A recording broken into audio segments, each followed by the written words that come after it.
стоимость этого проекта будет 4 миллиарда 700 миллионов долларов.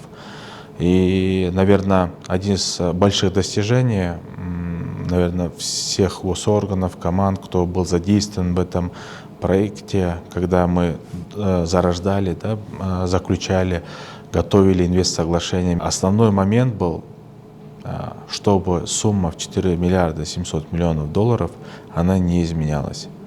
Потому что мы видим тенденцию, что сейчас время меняется быстро, что товары могут расти, цены на материалы, на инвертматериалы. Поэтому мы зафиксировали и с гордостью можем сказать, что эта сумма до конца проекта она не будет меняться, не будет завышаться, не будет каким-то образом останавливаться за счет того, что там определенные какие-то финансовые трудности будут. Нет.